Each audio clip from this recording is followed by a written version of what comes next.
Hello guys, welcome back to the channel and welcome back to elite wrestling. तो guys आज इस video में मेरे पास आपके लिए AEW के डायनामाइट शो के बाद की AEW से जुड़ी हुई बहुत बड़ी और बहुत सारी अपडेट्स है। और गाइज आज इस वीडियो में हम जानने वाले हैं कि स्टिंग के AEW में रेसल करने के ऊपर खुद स्टिंग ने क्या कहा। एक और AEW सुपरस्टार इंजर्ड हो चुका है। एबेडॉन के अटैक के बाद अब हिकारू शिडा की हालत कैसी है, और AEW और NXT की व्यूअरशिप और AEW के टॉप 5 रैंकिंग के साथ साथ आज इस वीडियो में हम जानने वाले हैं कि क्या AEW अपने हेटर्स के मुंह बंद कर रही है या नहीं। तो गाइज ये सब बातें जानने के लिए ये वीडियो एकदम आखिर तक देखना। और अब ज्यादा देर ना लगाते हुए चलिए वीडियो शुरू करते हैं। और गाइज सबसे पहले बात करते हैं AEW के और NXT की व्यूअरशिप की। पर मैं हमेशा की तरह ही आपको इन दोनों ही शोज की व्यूअरशिप बताने से पहले आपको इन दोनों ही शोज की लास्ट वीक की व्यूअरशिप याद दिलाना चाहूंगा। और अगर यहाँ पर हम शुरुआत करें NXT से, तो गाइज NXT की लास्ट वीक की व्यूअरशिप थी 766 के व्यूअर्स, जो कि NXT के शो के मुकाबले ठीक थी। पर वही अगर हम बात करें लास्ट वीक के AEW के डायनामाइट शो की, तो गाइज लास्ट वीक के AEW के डायनामाइट शो की व्यूअरशिप थी 806 के व्यूअर्स, जो कि AEW के शो के मुकाबले ठीक ही थी। पर अगर यहाँ पर हम बात करें इन दोनों ही शोज के इस वीक के व्यूअरशिप की, तो गाइज इस वीक इन दोनों ही शोज की व्यूअरशिप काफी कम हो चुकी है। और अगर यहाँ पर हम शुरुआत करें NXT से, तो गाइज NXT की इस वीक की व्यूअरशिप उनके लास्ट वीक के व्यूअरशिप के मुकाबले करीब 9% कम हो चुकी है। और इस वीक जो NXT को व्यूअरशिप मिली है वो है 698 के व्यूअर्स। जो देखा जाए तो NXT की व्यूअरशिप में काफी तगड़ा ड्रॉप है। पर वही अगर हम बात करें इस वीक के AEW special holiday bash dynamite show की, तो गाइज इस वीक के AEW special holiday bash dynamite show की व्यूअरशिप उनके लास्ट वीक के डायनामाइट शो के मुकाबले करीब 4% कम हो चुकी है। और इस वीक जो AEW special holiday bash dynamite show को व्यूअरशिप मिली है वो है 775 के व्यूअर्स। जो देखा जाए तो इन दोनों ही शोज की व्यूअरशिप में काफी तगड़ा ड्रॉप है। पर फिर भी इस डेमोग्राफिक से हम समझ सकते हैं कि गाइज इस वीक के इन दोनों ही शोज के व्यूअरशिप बैटल में AEW ने फिर एक बार NXT को हरा दिया है। पर वही अगर हम बात करें 18 to 49 एज डेमोग्राफिक की, तो गाइज 18 to 49 एज डेमोग्राफिक में AEW का रैंक आता है 5th और NXT का रैंक आता है 40, जिससे हम समझ सकते हैं कि गाइज AEW अब तक 18 to 49 एज डेमोग्राफिक में NXT से अनडिफिटेड है। और यही थी इस वीक की इन दोनों ही शोज की व्यूअरशिप। लेकिन गाइज अब हम आगे बढ़ते हैं और बात करते हैं हमारे अगले अपडेट की, और जानते हैं क्या रही इस वीक की AEW की टॉप 5 रैंकिंग्स। तो गाइज हर बार की तरह ही इस बार भी AEW ने अपने वीकली टॉप 5 रैंकिंग्स निकाले हैं। और अगर यहाँ पर हम शुरुआत करें AEW के विमेंस डिवीजन से, तो गाइज AEW के विमेंस डिवीजन के टॉप 5 रैंकिंग में नंबर 5 पर आती है फिनोल्फी फ्रॉड, नंबर 4 पर आती है सेरेना डेप, नंबर 3 पर आती है एबेडॉन, नंबर 2 पर आती है नायला रोज और नंबर 1 पर आती है बिग स्वॉल।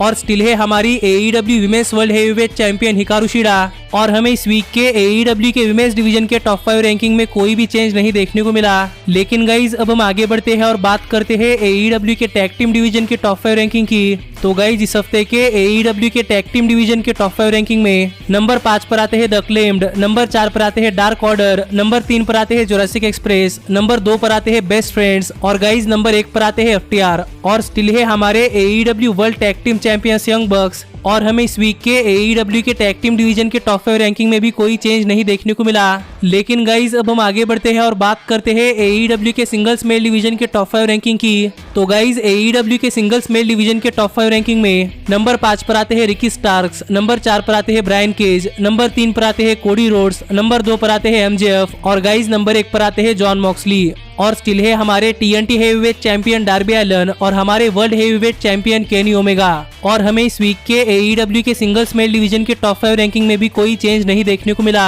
और यही थी इस वीक की AEW की टॉप 5 रैंकिंग्स। लेकिन गाइज अब हम आगे बढ़ते हैं और बात करते हैं हमारे पहले अपडेट की, और जानते हैं कि इस वीक के AEW के डायनामाइट शो पर एबेडॉन के हिकारू शिडा के ऊपर अटैक के बाद अब हिकारू शिडा की हालत कैसी है। तो गाइज अगर आपने हमारा इस वीक का AEW के डायनामाइट शो का रिव्यू वीडियो देखा होगा तो आपको पता होगा कि गाइज इस वीक के AEW के डायनामाइट शो पर हिकारू शिडा के मैच के बाद एबेडॉन ने हिकारू शिडा के गले के ऊपर जोरदार काटा था, जिसके बाद हिकारू शिडा के गले से खून भी निकल रहा था। जिस सेगमेंट के बाद AEW ने अपने सोशल मीडिया हैंडल्स पर कुछ बैकस्टेज फोटो शेयर किए हैं, जहां पर हम देख सकते हैं कि गाइज AEW के बैकस्टेज में डॉक्टर्स हिकारू शिडा को चेक कर रहे हैं। और यहाँ पर दिखने में ऐसा लग रहा है कि एबेडॉन ने हिकारू शिडा के ऊपर बहुत ही ब्रूटली अटैक किया है और इसके बाद हिकारू शिडा ने एबेडॉन को वार्निंग देते हुए एक ट्वीट भी किया है कि नेक्स्ट वीक हिकारू शिडा एबेडॉन को नहीं छोड़ेगी। लेकिन गाइज मैं आपको बताना चाहूंगा कि ये सभी स्टोरी लाइन का हिस्सा है और यहाँ पर हिकारू शिडा बिल्कुल ठीक है, लेकिन स्टोरी लाइन के अंदर एबेडॉन ने हिकारू शिडा के ऊपर बहुत ही ब्रूटली अटैक किया है, जिस अटैक का बदला नेक्स्ट वीक हिकारू शिडा लेना चाहती है और यही एक स्टोरी थी जो कि मुझे लगा आपके साथ शेयर कर देनी चाहिए। लेकिन गाइज अब हम आगे बढ़ते हैं और बात करते हैं हमारे अगले अपडेट की और जानते हैं कि AEW का कौन सा एक और सुपरस्टार इंजर्ड हो चुका है। तो गाइज मैंने आपको कुछ दिन पहले ही बताया है कि AEW के बहुत सारे सुपरस्टार्स हाल फिलहाल में इंजर्ड हो रहे हैं, जिनमें AEW के वर्ल्ड टैग टीम चैंपियंस के 1/2 मैट जैक्सन और AEW world heavyweight champion Kenny omega भी है, जो कि करंटली इंजर्ड होने के बावजूद AEW के डायनामाइट शो पर आ रहे हैं। पर गाइज इस वीक का AEW का डायनामाइट शो खत्म होने के बाद AEW के बैकस्टेज से ये रिपोर्ट सामने आ रही है कि गाइज इस वीक का डायनामाइट शो खत्म होने के बाद AEW का एक सुपरस्टार सच में इंजर्ड हो चुका है और गाइज ये सुपरस्टार कोई और नहीं बल्कि बेस्ट फ्रेंड्स के 1/2 ट्रेंट है, जिन्हें हमने इस वीक के डायनामाइट शो पर एक बैकस्टेज अटैक के बाद एम्बुलेंस में ले जाते हुए देखा था। और इस वीक के डायनामाइट शो पर ट्रेंट के इस सेगमेंट के बाद बेस्ट फ्रेंड्स के 1/2 ट्रेंट ने अपने ट्विटर हैंडल पर एक ट्वीट किया है और यहाँ पर ट्रेंट ने बताया कि ट्रेंट सच में इंजर्ड हो चुके हैं और अब प्रोबेबली ट्रेंट को रिकवर करने के लिए कुछ महीनों का टाइम लग सकता है, जिससे ये समझ में आता है कि गाइस ट्रेंट के इंजर्ड होने के बाद AEW ने इस वीक के डायनामाइट शो पर ट्रेंट की इंजरी का एक एंगल दिखाया है, जिससे कि फैंस को भी पता चले कि ट्रेंट AEW के डायनामाइट शो पर क्यों नहीं आ रहे। पर अगर यहाँ पर हम बात करें ट्रेंट की इंजरी की, तो गाइस ट्रेंट की इंजरी बहुत ही सीरियस इंजरी है, क्योंकि गाइस ट्रेंट के लेफ्ट शोल्डर के टॉर्न पैक मसल में टीयर आ चुका है और इस इंजरी का रिकवरी टाइम करीब 6 से 9 महीने तक हो सकता है। और यहाँ पर हम इस पिक में देख सकते हैं कि टॉर्न बाइसेप के चलते ट्रेंट के लेफ्ट पैक में स्वेलिंग हो चुकी है, पर अब तक हमें यह नहीं पता चला कि ट्रेंट कब तक AEW के डायनामाइट शो पर नहीं आने वाले। और अगर इस ड्यूरेशन में AEW चक टेलर और ऑरेंज कैसिडी की एक टैग टीम फॉर्म करती है, तो पॉसिबली AEW बेस्ट फ्रेंड्स और किप सेबियन और मीरो के बीच की राइवलरी कंटिन्यू रख सकती है। लेकिन गाइज अब हम आगे बढ़ते हैं और बात करते हैं हमारे अगले अपडेट की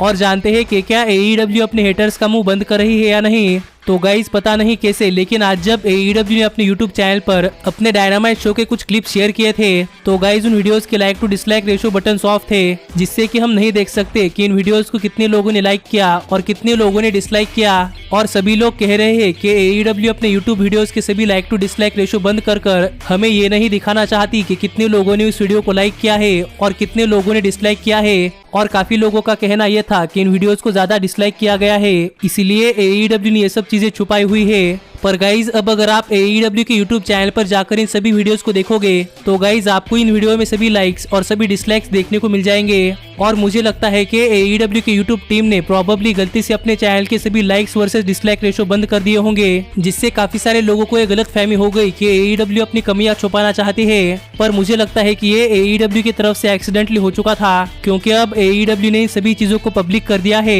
पर इस स्टोरी के ऊपर आप क्या कहना चाहते हैं, ये आप मुझे कमेंट कर बताइए। लेकिन गाइज अब हम आगे बढ़ते हैं और बात करते हैं हमारे फाइनल अपडेट की और जानते हैं कि AEW में रेसल करने के ऊपर खुद स्टिंग ने क्या कहा। तो गाइज हाल ही में AEW सुपरस्टार स्टिंग AEW की पॉडकास्ट द अनरिस्ट्रिक्टेड पर गए थे, जिस पॉडकास्ट पर स्टिंग ने कई सारे सवालों का जवाब दिया है। और यहीं पर जब इस पॉडकास्ट में स्टिंग से पूछा गया कि क्या स्टिंग AEW कंपनी में रेसल करना चाहते हैं या नहीं, तो गाइज इस सवाल का जवाब देते हुए स्टिंग ने कहा कि टोनी खान ने स्टिंग को अपने कंपनी में साइन करने से पहले ही पूछ लिया था कि क्या स्टिंग AEW कंपनी में रेसल करना चाहते हैं या नहीं, जिसका जवाब देते हुए स्टिंग ने कहा था कि स्टिंग अब अपने एज के चलते नॉर्मल रेसलिंग मैच नहीं रेसल कर सकते। पर स्टिंग ने टोनी खान से कहा था कि स्टिंग AEW कंपनी में एक सिनेमैटिक मैच लड़ सकते हैं और स्टिंग भी चाहते हैं कि उनके करियर का एंड काफी अच्छी तरीके से हो, इसीलिए स्टिंग ने टोनी खान को AEW कंपनी में रेसल करने के लिए हाँ कहा था, जिसके बाद ही स्टिंग AEW कंपनी में आए हैं। जिससे तो ये क्लियर होता है कि गाइस स्टिंग AEW कंपनी में एक मैच जरूर रेसल करने वाले हैं और पॉसिबली ये मैच एक सिनेमैटिक मैच हो सकता है। लेकिन गाइज आप मुझे कमेंट कर बताइए कि आपको क्या लगता है कि स्टिंग का मैच किसके खिलाफ हो सकता है। पर जहां तक बात है मेरी, तो गाइज मैं तो डार्बी एलिन वर्सेस स्टिंग ये मैच देखना चाहता हूं। लेकिन गाइज अब मिलता हूं आपसे अगली वीडियो में, पर तब तक stay healthy, stay happy and keep watching elite wrestling. Hey, did you like that video? Click the screen for more. And where do you think you're going? Check out our official merchandise page and to support the entire cast. And thanks so much for being the elite. The elite, the elite. What, Nick, you're not going to sing it all with me this time?